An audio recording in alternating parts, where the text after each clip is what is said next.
All right, today we are jumping into one of the most powerful essays ever written about what it means to be an individual in a society with a government. We're talking about Henry David Thoreau's On the Duty of Civil Disobedience. Now, it's a pretty short read, but wow, does it pack a world-changing punch. So Thoreau kicks things off with this absolute bombshell of a line. And this isn't just, a simple preference for smaller government. No, this is the seed of a revolutionary idea. It starts to question the very authority of the state and asks a really fundamental question: who's really in charge here? Now, to really get what Thoreau was arguing, we've got to understand the world he was living in, because this wasn't just some abstract thought experiment for him. He was a part of the Transcendentalist movement, which was all about trusting your own intuition, your own conscience, over any outside authority. And politically, he was reacting to a very specific, and to him, a very troubling time in American history. Yeah, Thoreau was definitely not writing in a vacuum. You look at this timeline and it all clicks into place. In 1846, the Mexican-American War kicks off, a war he saw as a completely unjust land grab designed to expand slavery. And what was his protest? He refused to pay a poll tax, which got him thrown in jail for one night. Just one night. But that one night was the spark for his whole essay, which comes out in 1849, right before the Fugitive Slave Act was about to pour gasoline on this already raging national fire. And this brings us to his most powerful metaphor. For Thoreau, the government wasn't this noble thing representing the people anymore. It had become a machine, a tool. And in his view, a handful of powerful men had basically hijacked this machine to wage an immoral war and to protect the monstrous institution of slavery. And in the process, they were forcing everyday people to become the gears that made their unjust machine run. So, if the government has become this machine just grinding out injustice day after day, what is the person supposed to do? Well, this gets us to the absolute core of his argument, the radical idea that your own individual conscience is more important than the law of the land. Thoreau lays out this really stark contrast. Over here on one side, you've got the law. He says that's just based on the power of the majority. Might makes right, and all it asks of you is obedience. But over on the other side, you have what is right. And that's based on your individual conscience, on a sense of justice. And it doesn't demand obedience, it demands moral action. For Thoreau, these two things are absolutely not the same. And when they clash, you've got a huge choice to make. And boom, here's the line that just cuts right to the heart of it all. He's saying our main job as citizens isn't to respect the law just because it's the law. Our duty is to respect what is right. This completely flips the traditional idea of citizenship on its head. He's basically telling us our first loyalty should always be to justice, not to the government.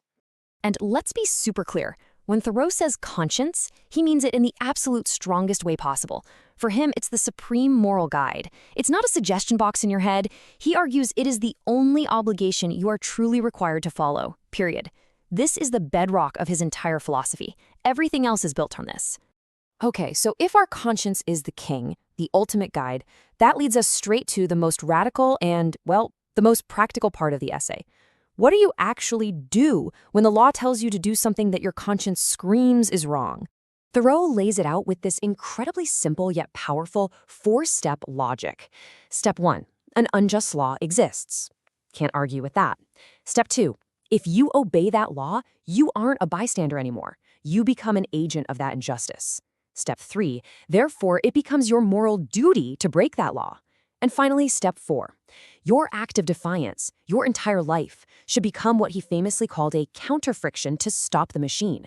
You're not just supposed to disagree with it, you're supposed to be the thing that gums up the works.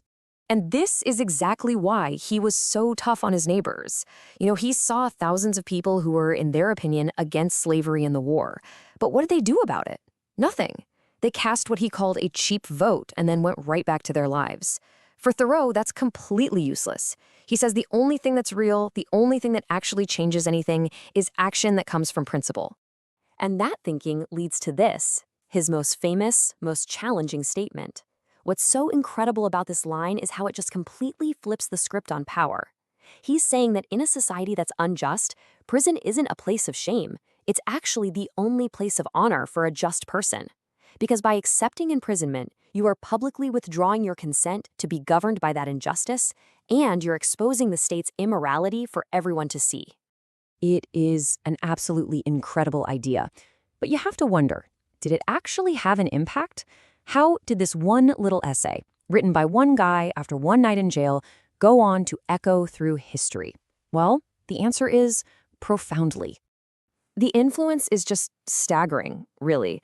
Thoreau's essay basically became the philosophical blueprint for nonviolent resistance in the entire modern world. Mahatma Gandhi used its core principles to help win independence for India. Martin Luther King Jr. specifically cited it as a major influence on his strategy for the civil rights movement. Its ideas fueled activists fighting apartheid in South Africa, and they continue to inspire protest movements all over the globe, even today. So, what's the big takeaway here? Well, ultimately, Thoreau gave the world a powerful alternative to violent revolution. He created a framework for a different kind of revolution, a revolution of principle, one that's fought not with guns and bombs, but with the moral force of a single individual standing up for what they believe is right. He gave us the language and the logic for peaceful civil disobedience. And so, that leaves us with the same question he posed over 170 years ago, a question that is just as urgent today as it was back then. If your conscience is your only true guide, what is your duty when it conflicts with the law? It's a question with no easy answers, but it's one that Thoreau insisted every single one of us has to face. This is for entertainment and educational purposes only.